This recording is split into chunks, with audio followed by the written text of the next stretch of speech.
Good afternoon, investors. Welcome back to Bull Sessions. We're back at our normal, regularly scheduled BAT channel, BAT time. This is the November 15th edition of Bull Sessions. My name is Mark Robertson. I am founder and managing partner of Manifest Investing. And I'm joined here by my colleague, Ken Kavula, who is fighting an extremely nasty cold, and his voice is, I think you're on a pitch count when it comes to your voice here today. Is that correct, Ken? Yep, three strikes and you're out, okay? So he will be chiming in a little bit less, but I'm sure I'll say enough things to agitate him into action a couple of times. Matt Spielman is also with us, and he is in the middle of housing, residential renovations, so he will be in and out as we go also. All right, so welcome back as we approach. I mean, we're still healing from Halloween and headed for Thanksgiving. Hope everybody's looking forward to that. You can see that some of the stuff we do want to talk about today, I put the Baltic bubble on there just because I was trying to grab a picture of a bubble, and the natural gas bubble from the Baltic Sea kept coming up, so I just gave in and threw that on there along with the Twitter bird flyover there. We're going to go back and reminisce a little bit, talk about life after Google and some fairly recent implications with respect to companies like Meta, all formerly known as Facebook. And like we said earlier, there is no real reason that those two rabbits are both facing the same way as Ken and I are in the picture, except our noses are twitching a little bit over the results to date for the best small companies for 2023. And Ken has asked me not to spend too much time on those. We will not be talking about them every week. We think we jinxed ourselves last year. And for those of you that believe in jinxes, that could be true. So let's go ahead and get underway. Here's our standard disclaimer. No investment recommendation is intended by what we do here. This is an educational demonstration. Really, it is to demonstrate and illustrate the philosophies, methods, and techniques of the modern investment club movement as championed by Better Investing, the National Association of Investors, and as interpreted and deployed by Manifest Investing. You'll hear opinions from us or from anybody that chimes in. Please do your own homework before making any decision about a company. If we own something, we will try to remember to disclose that. We do a roundtable webcast on it's generally on the final Tuesday of every month, 8:30 Eastern Time. And Ken, I think you'll be stunned that one of our contributors has already turned in his preliminary materials. That's the earliest submission I've ever seen. And look forward to Kevin Gologly joining us here in a couple of weeks for the roundtable. If you'd like to be added to our roundtable reminder list, please send an email to nkavula1@comcast.net. Natalie will add you to the reminder list. She only sends out a couple per month. Anytime we have a roundtable or a comparable educational opportunity, you will not be inundated with email. Just simply reminded when that session is coming up. If you have any comments, questions, or would like copies of the slides, my email address is markr@manifestinvesting.com. Ken's is kkavula1@comcast.net. We'd love to hear from you, especially about any potential future topics. All right, one of the things that we are going to cover today is basically an experiment in converting the newsletter to a weekly update format. And most of you are familiar with this. This is just simply what is posted on the forum. Many of you subscribe to the standing email program, so you get it through your email in the morning through the digest. But basically what we do is we do talk about companies. This week, those are some of the companies that are involved in getting an update. We follow the Value Line update quarterly cycle, so we're basically going in and checking these. I also like to go out and take a look at what other entities or institutions are saying.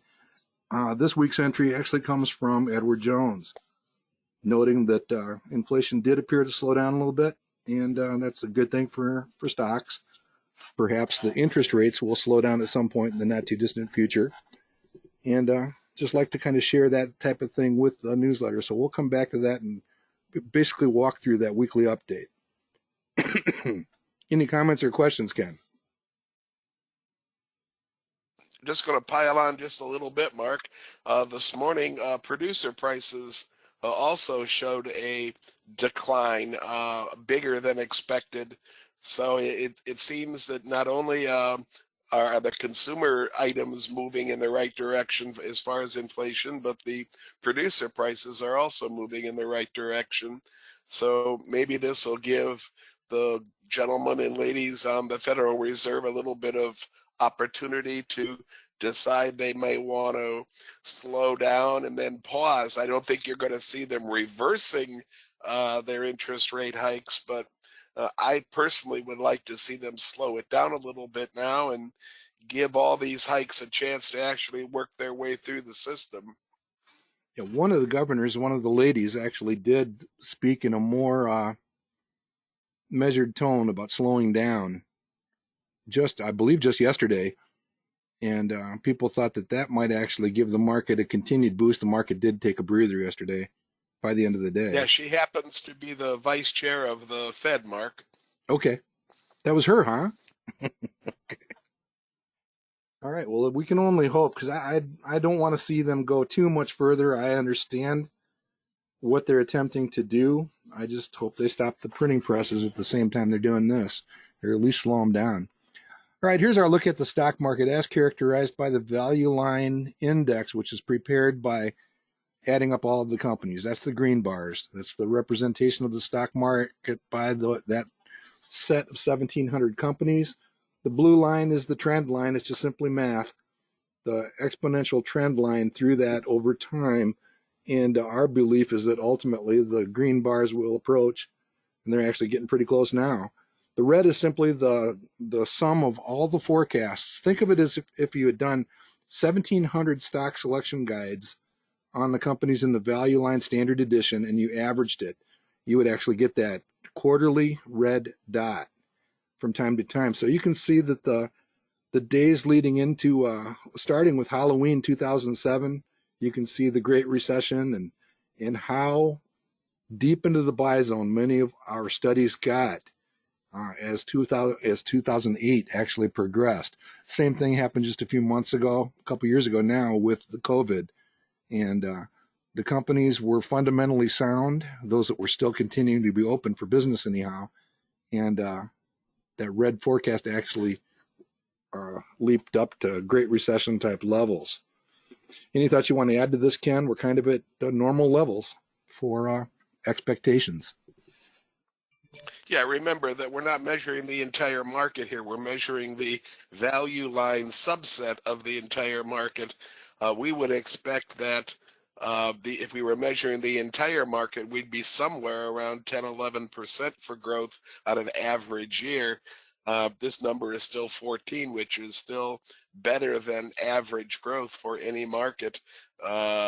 If we're going to try to come up with averages, if they really mean anything to stock pickers like us. All right. And keep in mind that this last bar on the far right is always a work in progress. It actually locks in on December 31st. It's a quarterly number. So that has actually floated up from being down around almost 7,000. And it's back to almost 9,000 on here now. Should say 8,000 to 9,000, because we are up on the order of 10% pretty much across the board. And that, of course, results in the return forecast taking a little bit of a drop down. And because the bars are quarterly, we still have 6 weeks to go on that bar. It's still growing or declining for 6 more weeks yet. Absolutely.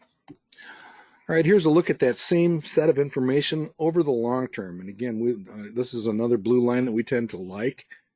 The other thing that I like about this is it takes that 1,700 companies and gives us some context about the market, but it also does give us a pretty good reminder of this was not pleasant. And presented on a logarithmic scale, it's actually a more representative of that situation. Here's COVID, and you can see that that was huge, but not nearly as nasty as what we went through back in 2008, 2009. And the same thing can be said for right now. We certainly have not reached anything resembling either this or this with the current situation. So just context. The other thing that I would point out as you look across this, again, anytime you see kind of a transparent or clear bar or a black bar heading up, I mean, that's the stock market heading north. And these last two bars on the far right, kind of rank among the two strongest. You can find a few times in the past several years where that has happened. It's not frequent that they actually move that much.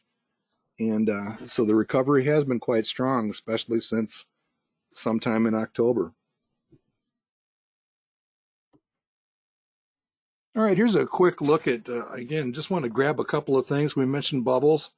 I think we definitely have gone through a bit of a bubble. Part of what I believe is that this was a bit of a bubble, pumped up, and really had reservations about those price levels, and then look at the return forecasts near historical lows back in that same time frame. And this is just a reminder that these things happen. And you see the Kathy Wood bubble there on the far right. You see the FANG bubble. FANG, made famous by Jim Cramer. Bitcoin has now joined the list. I don't know if this is before or after what happened this weekend, but the cryptocurrency world is kind of in a huge state of turmoil. But I remember the Thailand one as being fairly significant back in the mid-1990s. We were actually fairly fortunate that it passed when it did. And here's the go-go tech stocks in the late 1990s, and the bit of the bubble that we went through before Y2K.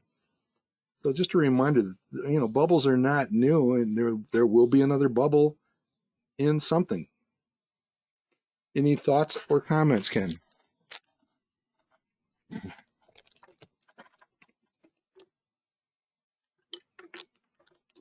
And he's still muted.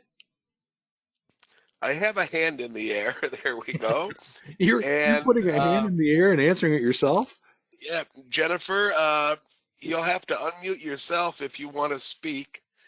And if that's an inadvertent hand, I'll just wait a couple moments here.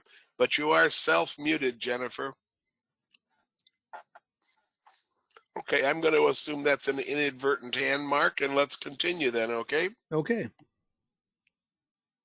All right, this one's kind of cool too. This is our second, just kind of a snapshot moment. This one also from Jesse Felder. And it kind of took me back to one of the first sessions we had very early on with Bull Sessions a couple of years ago. We did a really cool series on George Gilder's book, Life After Google. And in that discussion that we had a couple years ago, and we basically talked about the theme of the book. It's a great book. It's a challenging read. In fact, I want to go back and read it again. One of the dominant themes of the book was the threat and potential problems, with the road ahead with respect to advertising revenue for these tech social media companies. And with Apple's recent implementation of increased privacy and that sort of thing, what they're finding is that it's really blocking a whole lot of this type of advertising. So what you're looking at here is the loss of advertising revenue growth. Now, I will also point out that this is not yet negative for any of these. So it's not actually a decline in advertising revenue, just a slowing of the growth. But it's a fairly significant slowing. And again, George Gilder was basically talking about the threat to a company like Google. He actually throws Facebook in there also, and Meta, now Meta. And this quote that Jesse is bringing us is actually from this page, this website.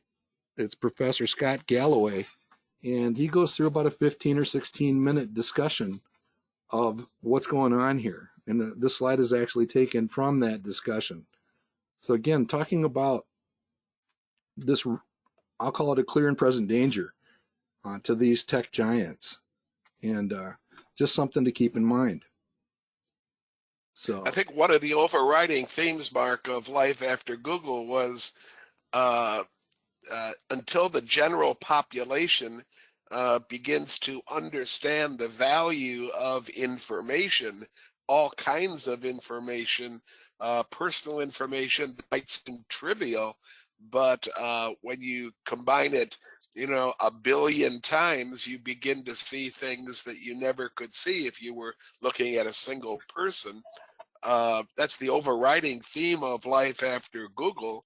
And I think maybe this is the tip of the iceberg, that we're beginning to see certain populations understand the value of the data that they create when they go onto the web and do various things. yeah, and we had talked in the green room a little bit about you know the impact on these companies, and I will say that after those sessions a couple years ago, um, and I'll put links to a couple of those in the forum, in the thread, because my concerns about Facebook at the time were pretty strong, and I actually exited Facebook. It's actually Wendy's position in one of her retirement accounts, but we basically bailed on it with some concern over their change in business model and just some of the perceptions that were boiling about for a company like Facebook, now Meta. And you can see that Meta is the largest, the most impact of this challenge is happening at Facebook. And just a little bit of a warning: Professor Galloway can talk like a sailor a little bit, and he does not have any love for Mark Zuckerberg or Facebook. So just keep that bias in mind as if you happen to listen in on this and get the accounting of the situation. Mark, we did get some communication from one of our audience members about Meta. She was asking us to talk about it a little bit. She's also a director on our chapter, Geraldine Priestcorn, and her club is up in Cass City. That's in the thumb of Michigan. And Geraldine, I would suggest that one way to approach the discussion of Facebook slash Meta slash whatever you want to call it is to treat it as if you didn't own it, and ask yourself what is there in that stock that would make you want to own it uh, at the present time. If you could make a case for wanting to buy it, then maybe you can begin to frame the case for wanting to keep it. Either way, I think it's certainly an interesting debate. I will tell you that I belong to 5 different investment clubs, 1 family, 1 personal, and 3 public. And 4 of those clubs owned Meta within the last year and a half. And all 4 of them, plus my own personal account, we've exited those holdings due to the abrupt change in the business model, to the abrupt redefinition of what the product and what the company actually stands for. I think that our opinion, my opinion, was that I could not really find a good definition of what the company was trying to do, no matter how hard I combed their website looking for a statement from the management telling me what the long range goals of the company were. I just couldn't find them. I'm getting a lot of I call them glittering generalities. That used to be a term that my high school English teacher would write down all over an essay when you really didn't know the answer to the essay, but you were trying to fill paper to answer the question. And I think that when you read a lot of the stuff coming from Meta right now, you finish 8 or 10 paragraphs and you ask yourself, what did I really read? And my answer to myself, for the most part, has been, I'm not sure. I just can't understand what they think they're moving towards. And maybe that's a way to approach it with your club as well. Yeah, I think trying to figure out what they're attempting to do, because let's face it, virtual reality, AI, gaming is certainly not going away, and certainly they're trying to position themselves well. Professor Galloway actually takes them to task for the shift in business model and the loss of key personnel. So you might want to check in on that. And we did talk about that type of stuff back in that time frame. Ken, you may recall that Hugh McManus was fond of pointing out companies like MySpace and Commodore Computer as we had those discussions. And so it's not something that you should take too lightly. Um, and we're on board with you. I mean, we had that position since the IPO, and we're hoping to hold it for a very, very long time, and kind of changed our mind. Here's a little bit more of the elephant in the room type graphic that Galloway paints, and Felder basically seconds his motion that Apple is inflicting some harm on these companies. He's pointing out that it is a bloodbath getting out there and uh, accessing it, keeping and retaining that type of advertising revenue in the United States. And some of the competition is coming from an unexpected source. Uh, BitDance is actually TikTok, and TikTok is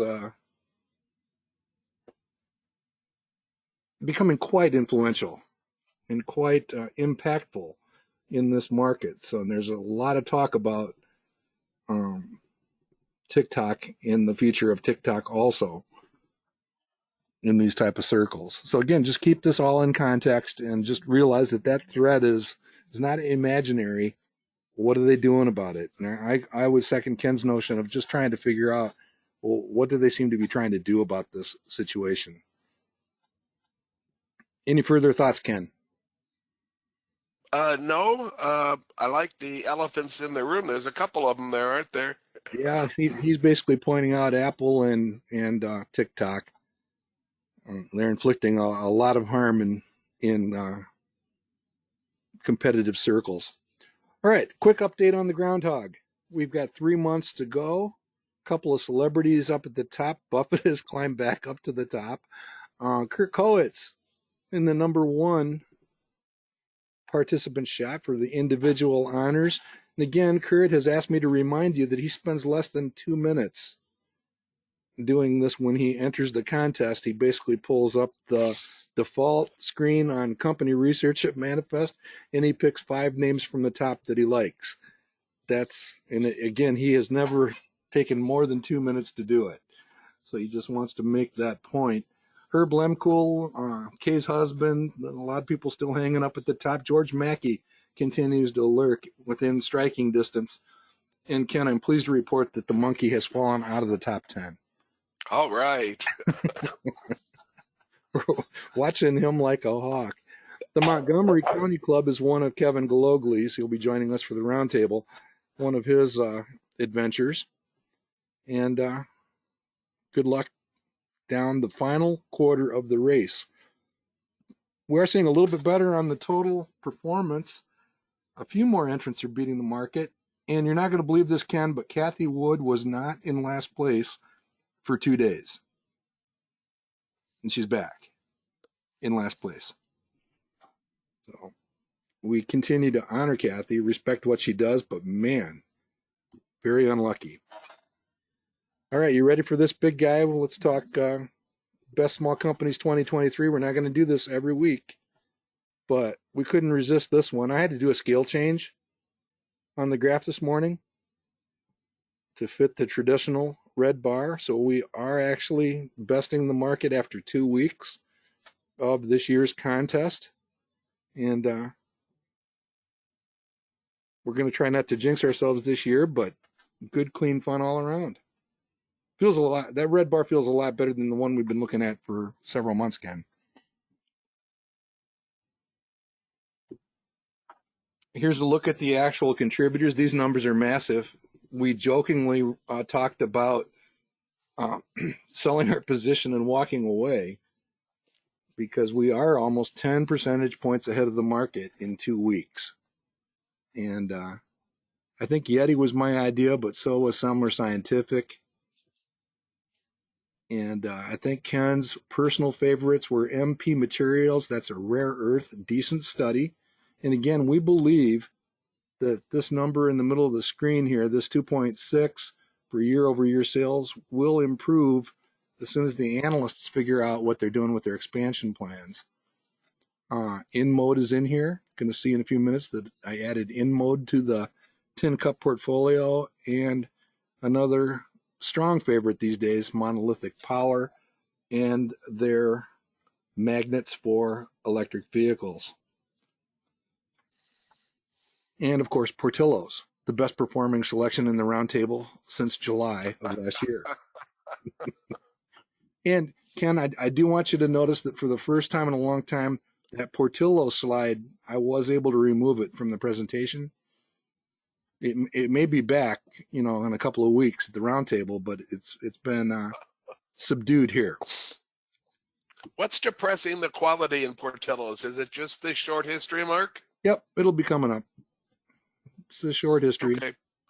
Nothing else there to really worry about. It's everybody look away. I mean, we'll just X this out for now and give us some time. All right. Here's some of the breakdown at Yeti. Yeti is one of my favorites. I bought it quite a while ago and sold it off for some reason. I think I was just moving some assets around. Wish I hadn't sold it, but it did come down quite a bit post-COVID.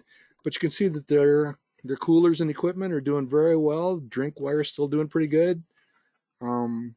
Basically, the report that they just came in with was well received by investors and institutions. And just be aware, it actually has gone up 37% since Halloween, almost 38. So we'll take that. All right. Anything else you want to add, Ken, before we launch into the next segment? No, let's keep on chugging along, Mark. The banks are in there too. They're still doing okay. They're just not as sexy or flashy. We get that. All right, so let's talk about the weekly update. We basically have turned expected returns into a weekly update. So you're looking at the home page. I have started linking any updates with our detailed analysis, even right from the homepage, so you can actually click through on Starbucks or Texas Roadhouse or Maximus from here. And so be watching the homepage and look for those opportunities. Obviously, the rest of the articles just scroll with time, so the bull sessions will show up here. It's not pictured on the screen, but to the right, you do have an opportunity to access any of the events, including the roundtable or the bull sessions. All right, so for example, here is this week's update. We're going to take a look at these 4 sections and basically show the type of stuff that we try to cover. I take advantage of the weekly update to perhaps pile on and update some screening parameters, or just give an update on something that may be going on with a holding in the Tin Cup portfolio. In any event, it's just basically a little more active and in some cases a little deeper on some of the things. We do like to take a look at the long-term performance of the Tin Cup demonstration portfolio. Again, this is taking the maximum amount that you could put into a 401k qualified plan starting back on, I believe it was January 1st, 1995. So that is basically the premise behind it. How much could we accumulate if we had taken that and invested in better companies at better prices over that entire time frame? So you can see November was kind to the Tin Cup portfolio, but not as kind as it could have been. The stock market actually went up about 8% during October, one of the better months in quite some time. The 5-year return for Tin Cup is 10.4 versus 9.7. So that's all well and good. It's kind of hanging in there. It's had a little bit weaker performance here over the last several months, but we're kind of used to that. That happens. The one thing that I would point out is the total stock market checking in at 9.7. It is noteworthy that the value line arithmetic average is actually now below that for 5 years. That doesn't happen very often, and not to any large measure very often. What that is basically suggesting is that with all of the carnage that has happened in the stock market, there probably is more opportunity in small and medium-sized companies at this time, because this is an all of the above type situation. This one is dominated by large caps.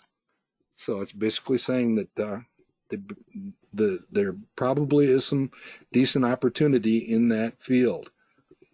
Going all the way back since inception, you can see the two numbers there, and pretty comfortable with where that stands at this point in time. Any comments or questions, Ken? Yeah, I'm going to make the comment also that I think Value Line has changed its focus just a little bit in the last 3 or 4 years as well. I'm noticing more and more regular edition coverage of companies that maybe only have a year or two of earnings, that are relatively new to the market, and I'm noticing, and it's just anecdotal, but I'm thinking to myself, I seem to be stumbling across more companies with no earnings that are taking up a Value Line regular edition space. I think that's a slight change in focus for this very venerable company that, at least to my thinking, had always focused on companies that did earn money and that did have 4 or 5 years of history at least. Yeah, I would agree. I think we've seen that for maybe even a little bit longer than that. No, you could see them sneaking in companies that were very in the public eye. Let me put it that way. A couple of years ago, and sometimes those companies did not have a whole lot of operating experience, but they did add them to the Value Line group of companies. Keep in mind that we do still put these, in the portfolio management folder at the Manifest Forum, Manifest Investing Forum. So these will actually become hot links on that update page. All right, so here's the current holdings as of Halloween for Tin Cup. You can see that we did manage to squeeze out just above 3 million. We had dipped below 3 million slightly with all the drops since the middle of August, and a little bit of recovery at the end of September and into October. And so these are the actual holdings in the portfolio as of that date. Again, just over 3 million. Decent return forecast. Like to see the growth forecast a little bit higher, and fairly exceptional quality. Without too much PE. This kind of surprises me how we end up with not a whole lot of PE despite the level of growth in the portfolio. So what I thought we would do is pick some stocks. Actually demonstrate Mark, I got a question from a gentleman in the B.I. Baker Club, wondering at what point were we going to change the yield on cash. He felt that the yield on cash should probably be represented at a number higher than 1% in the current market. First of all, do you agree? And if you agree, when will we change that value? Well, we check it about quarterly, and it's a fairly rough number. I think if you look really closely, the return on, let's say, CDs, medium-term CDs, is actually still pretty close to zero. Money market rates still are not even at that 1% level, at least not the last time I looked. There is some thinking of going to a short-term T-bill or that sort of thing, but it's a good question. Probably stick with money market rates, whatever they seem to be, and I will check into that and make that adjustment if it's warranted. Yeah, I would indicate that I don't follow that very much, except to say that when I do record interest on a cash account for the family club, interest for the last 5 or 6 years on a monthly basis had always been something like 14 or 15 cents. And in the most recent 2 or 3 months, with the balance not really changing that much, interest has moved up to about 45 or 48 cents now on about the same dollar amount of money. I guess what I need to do now is find out what that percentage actually is. But I have noticed that the interest I'm being paid on cash being held in my broker accounts has roughly doubled or tripled in the last couple of months. I'll check and see what the money market rates are on average. And I know that the last time I checked it, I was surprised. And I didn't adjust this down. I remember that. And I just left it at 1. Okay, the other thing I did want to point out, we're gonna talk about this. This is actually a question that came up indirectly at the Stock Pickers Breakfast for Mid-Michigan this weekend, and it has to do with the fact that there are a number of semiconductor stocks in here. I'm missing one. Here's Skyworks also. So at some point we snuck in an extra one because I think 3 in a portfolio this size is probably enough semiconductor stocks, even though they only add up to about 13 or 14% of total assets. So probably want to take a look at that. The other thing I was kind of surprised by was the fact that we have this housing company along with this one. And maybe one is enough because you can also argue that this one is related. So that's almost a third. So it's just something to think about. Quite a bit of concentration there. All right, so there's the update. Since the start of the month, where we were down around 3 million, we have gained almost 10% since approximately Halloween, and that's always good, clean fun. And what I've done here is sort the portfolio from highest return to lowest. Again, just kind of gauging for, where are the opportunities to perhaps deploy some of this cash inside the portfolio without shopping outside the portfolio. This is a much higher number than we're used to. And I've been lazy in not taking care of that for the last month or so. You can blame it on waiting for the elections if you want. But we typically come down, we generally ignore the ones up at the top unless they're extremely high quality. And that's what you see here. Very high quality, very good story at Generac. I think they probably are getting through some of their situations. So high return, high quality. We will look at accumulating a little more Generac because it is only 3% of the portfolio. So Generac is on the list.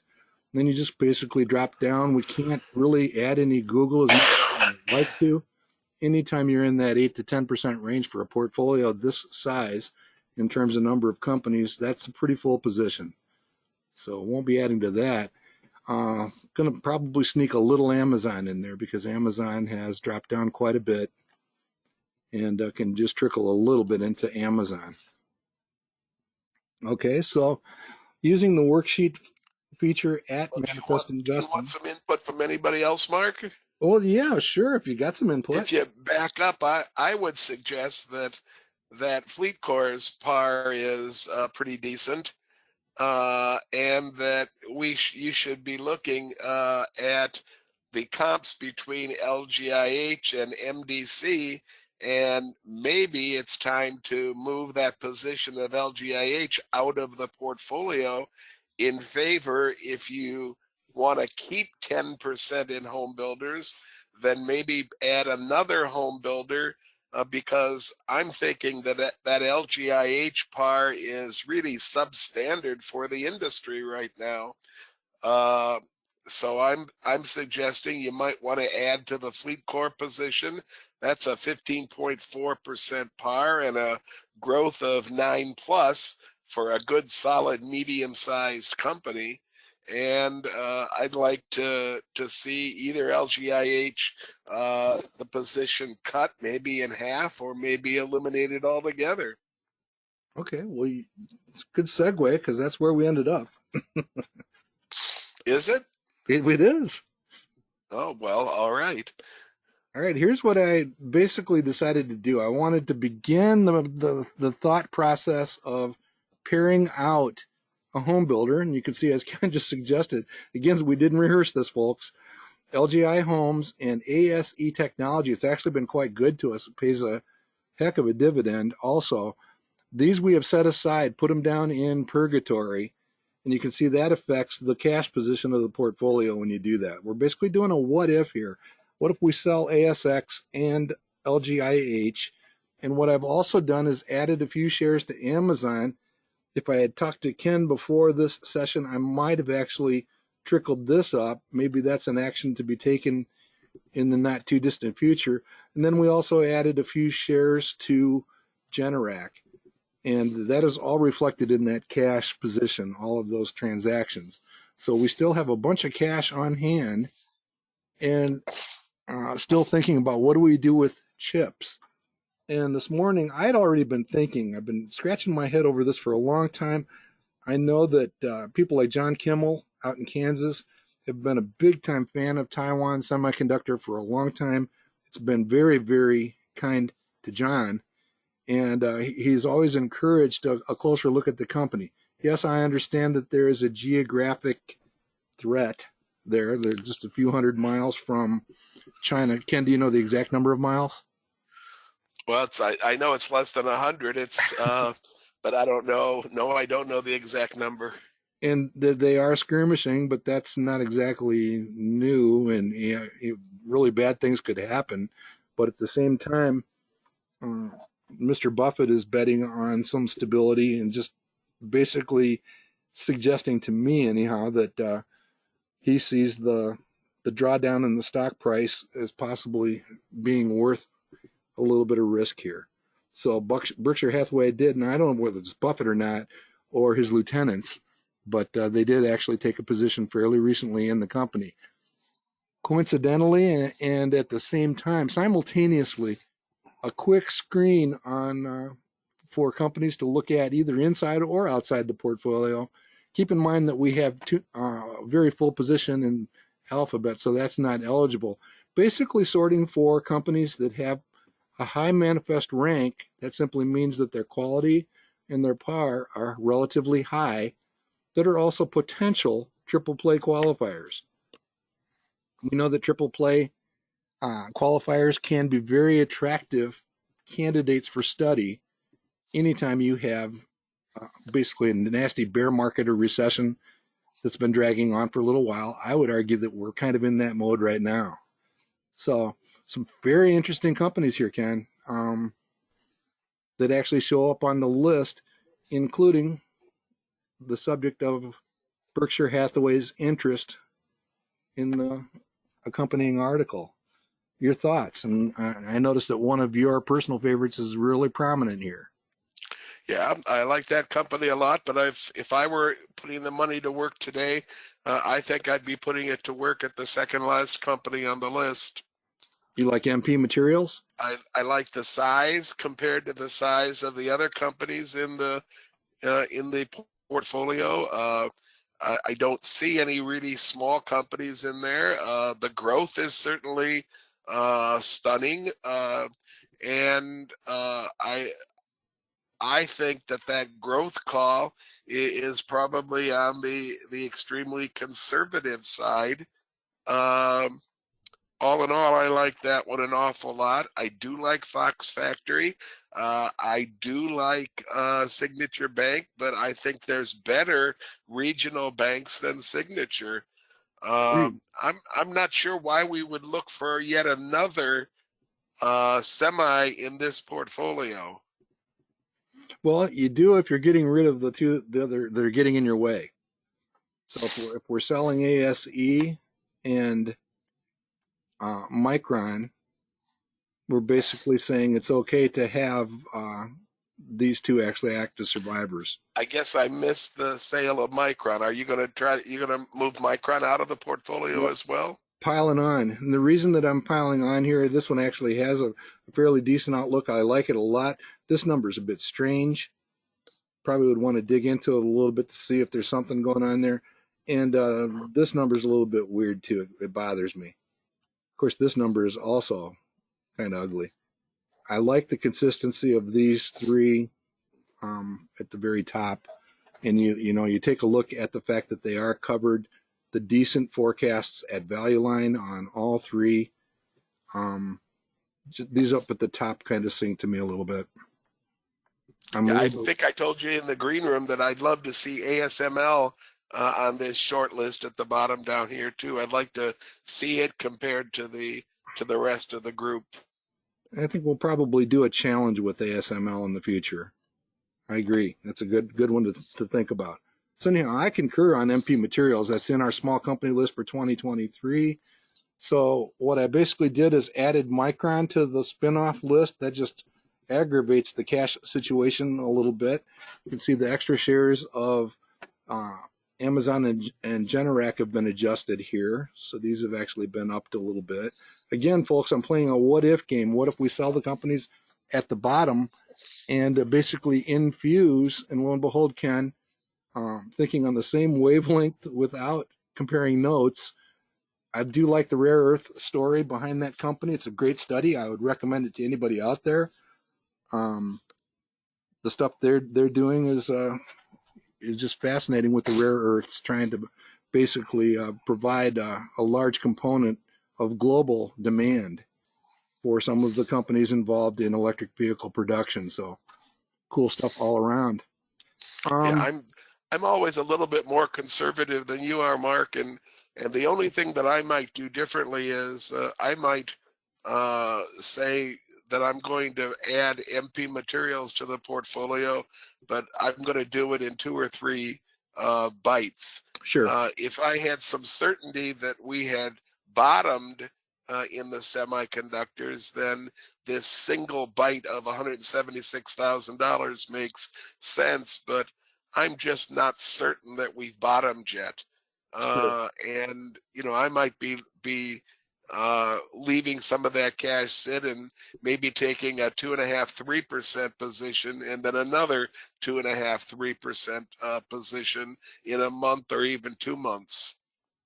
Yeah, I would agree. I typically will look at a 3% position on the initial position many times, but I got to tell you, you've convinced me on MP Materials, and I'm completely biased by your discussions on the company. So Are not you going in setting with me both up? feet, but going in with 1 feet and all the toes on the other. And these are decent numbers, and again, they have to deliver. This is more speculative than the average investment. I agree. So here's where we end up. I did add actually 2 more companies to the portfolio to use up the cash for now, because I'm tired of sitting with that much in cash. Actually did go ahead and add 2 of the companies from our best small company list, so you can spend some time with them. In Mode, one of Ken's favorites and the top performing company in last year's list. I'm not chasing performance here. They've actually been a little sluggish here over the last few weeks. And Service First is one of those banks with numbers kind of off the charts. I just love Great Southern Bancorp and what it's done for us. It's up magnificently from the original position. And Yeah, and I like it a lot also, Mark, but the old saw about not falling in love, that Great Southern and Regeneron both, if they're going to stick around that 6 or 7% par value, then maybe we could do better, yeah, they're clearly candidates for a future hot seat at this Yeah, point. and Regeneron's been another just stellar performer in the last 6 weeks too. So Yep. So I mean, this not going up 1 or 2%, but going up 8 or 10% at various times. So anybody in an investment club that's presenting a series of buy and sell options and the overall impact, you can see we started with something down around 16%. We're now at 18. Of course, the deployment of the cash has a lot to do with that. I love the fact that these changes drive us back up above 12 without driving the PE too crazy.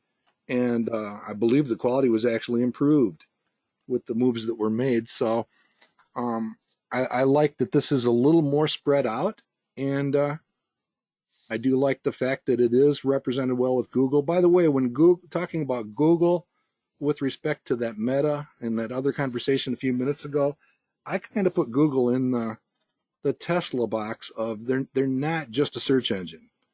You know, they basically are dabbling in all kinds of stuff. Tesla is not just a car company. I know that makes your skin crawl, Ken, but they're not. And I just think Google is different than a couple of those other companies. And I think Zuckerberg is just trying to emulate some of that so far. So we'll see.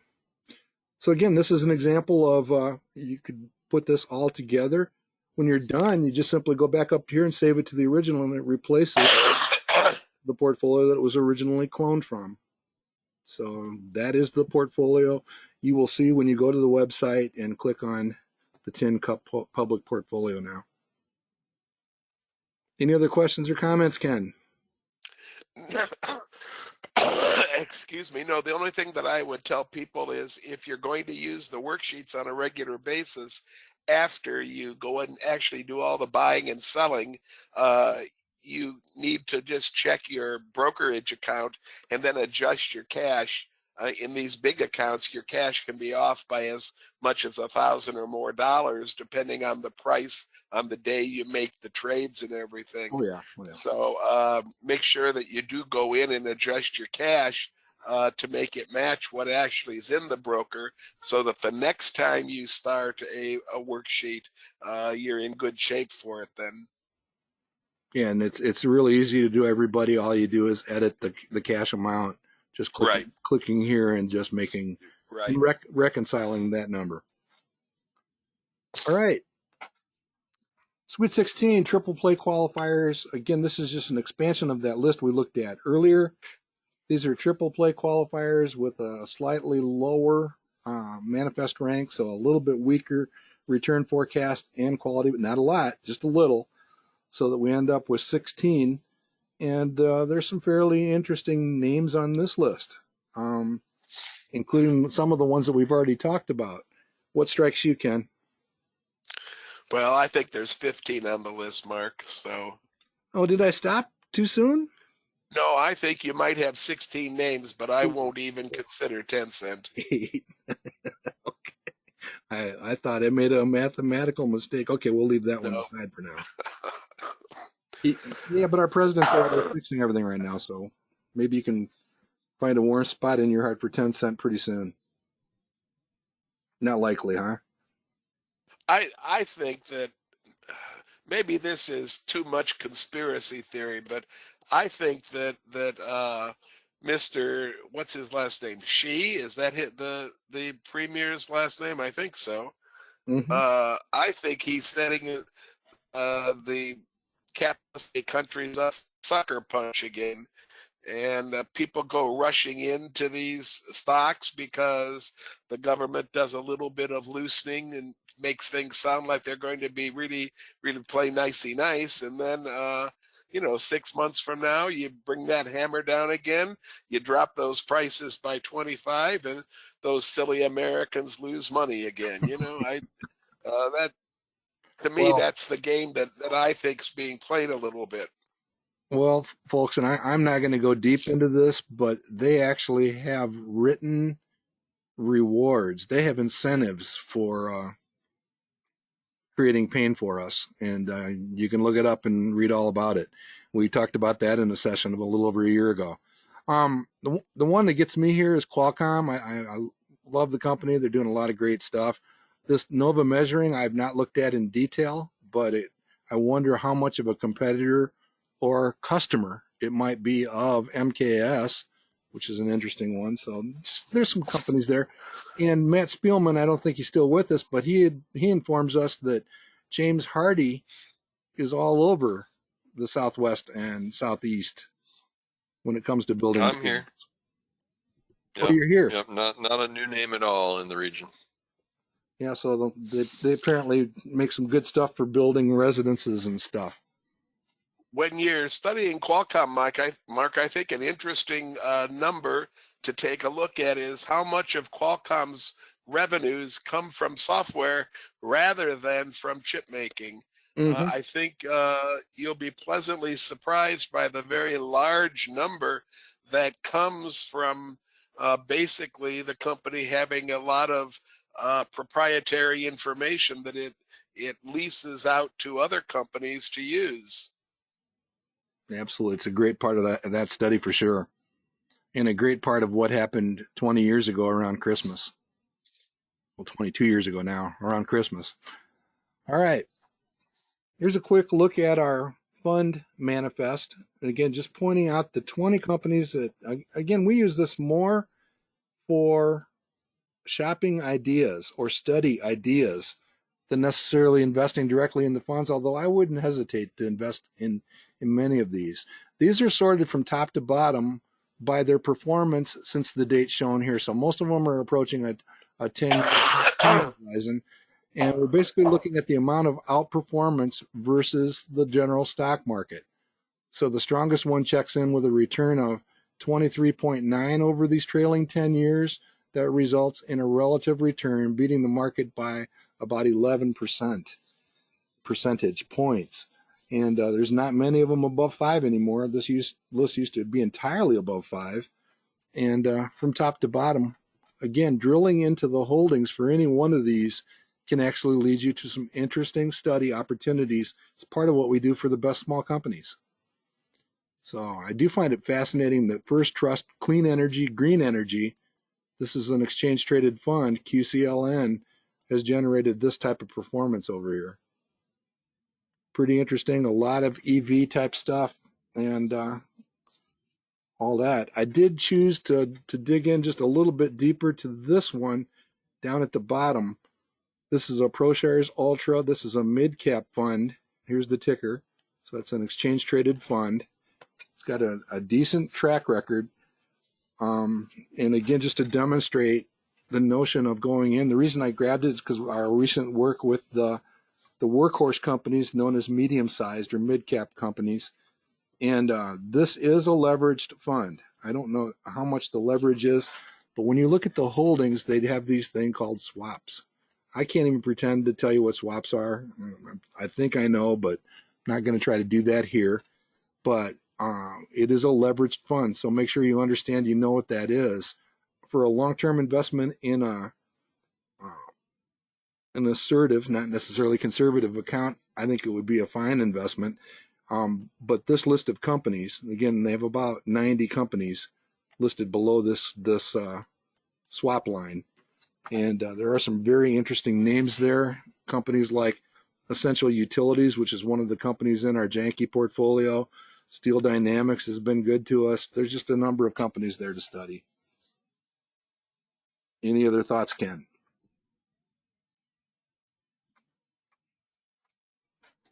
Mark, could you explain the dash on the first bought column down next to these stock names? I can't. Okay. Maybe they just didn't have that data. I don't know. Okay. So I'm not sure. All right, and the stock to study, we've already talked about it in fairly great detail. This is the company that Berkshire Hathaway is interested in, just so that we're clear on who we're talking about. Taiwan Semiconductors. I had to look up CMOS, complementary metal oxide semiconductor. It's always been my impression that these guys don't make the highly specialized chips like an NVIDIA. They're kind of more the workhorse chip of the semiconductor world. Matt, can you correct me or fine tune me on that? They do have capabilities in higher complications, higher sophistication chips, but they are, as a contract manufacturer, looking broadly, right? So they go there, but that's actually one of the challenges for Intel, is trying to match Taiwan Semiconductor to bring. Basically, Intel's designs have outstripped their manufacturing capability, so they use them for their designs, but aren't as capable to make them in-house, actually make them. Okay.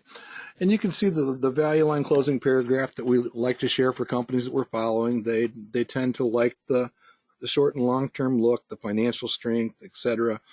And as we were discussing a little bit before the session started, Taiwan Semiconductor is proactively sourcing new facilities all over the place, including the domestic United States. So something that we think could be very promising. My computer just went down. Am I still with Mark, you? one of my favorite analysts on TV, Josh Brown, just yesterday or today, one of the two, suggested that when you took a look at Taiwan Semi, also take a look at Global Foundries.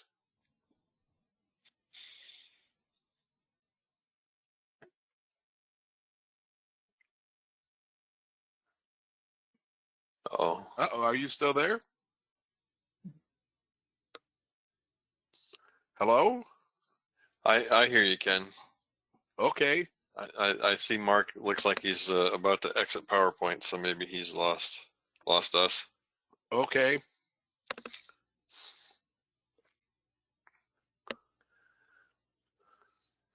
Len is telling us that Taiwan makes a lot of chips for NVIDIA. Ann is telling us that she has James Hardy's siding on her house for over 20 years. She lives in Houston as well, down in the south there.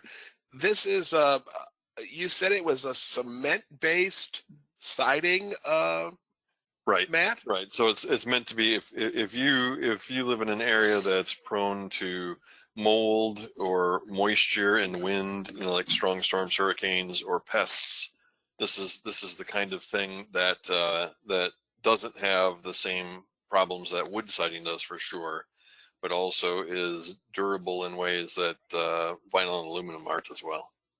So For that would cost. include termites, right? Yeah. That's a big one too.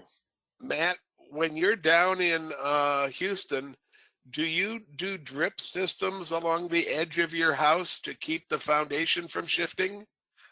It's a concern. I mean, we have sprinklers, and that's one of the reasons that we have the bed sprinklers. It's in Houston itself, and again, speaking from 3 summers of experience, it's been moist enough that they haven't been necessary, but they are, and certainly west of here they are quite regularly, because you're just on a slab, and if the ground gets too dry and shifts, your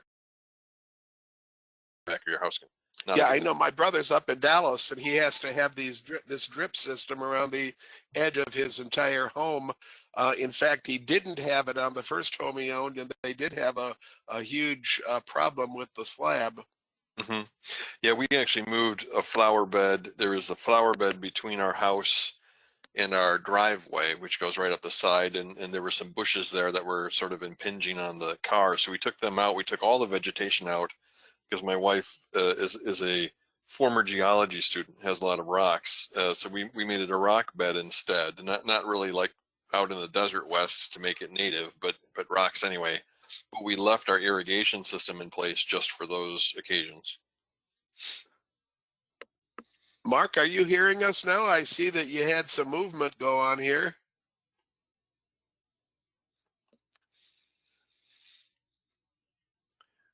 Well, Mark's having some issues here, folks.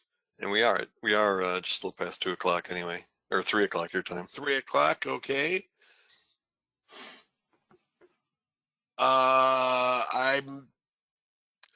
I don't know exactly what to do right now.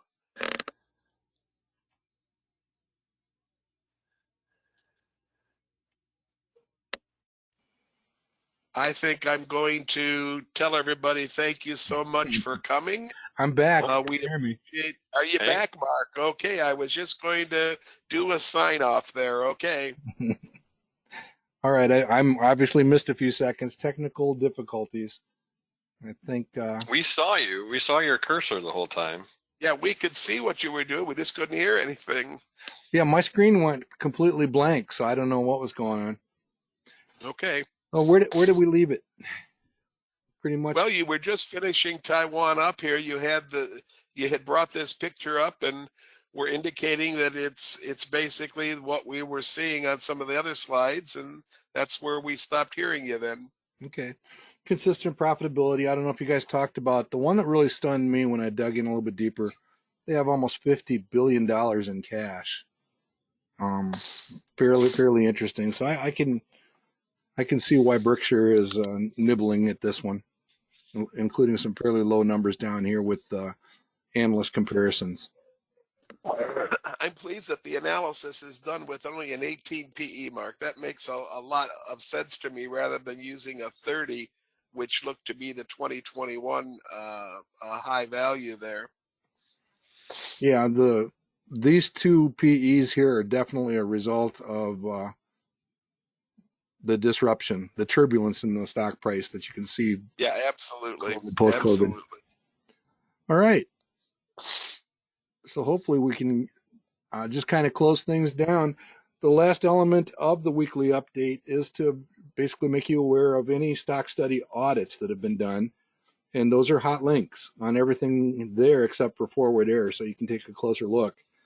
And then I often will put things that people send to me as reading material, that sort of thing, or anything that I notice, and just scanning that type of stuff. I don't know if either of you guys have read the Elliott Capital stuff. That's the apocalypse type stuff, but it's I have it queued up for next thing. yeah, it's a tough read, but it just goes with being balanced and gathering information. I think it's some of that nasty stuff we talk about in the psychology of investing stuff, Ken. Easy to tell that type of a story.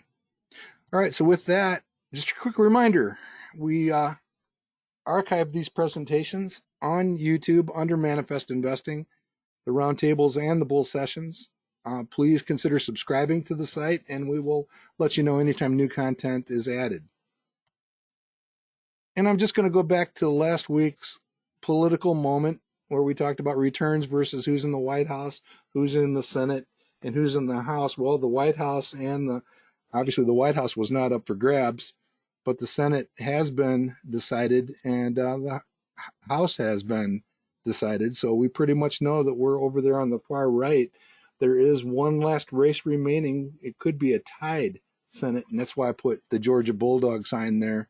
Just a reminder that if you're in Georgia and you lean red or R, find an envelope to stuff or a ballot or a place to visit on election day. So with that, any other questions or comments, Ken? Yeah, that sounds real non-political, Mark, so let's continue, okay? Well, you can vote either way. I just get everybody get out there and vote. I'm annoyed by the people in Michigan that stayed home, but that's the last political thing I will say. Any other thoughts or comments? No, good session today, and we'll see everybody the Tuesday before Thanksgiving, next Tuesday then. We will begin going, we'll leave the rabbits at home and go full turkey a week from today. All right, take care, everybody.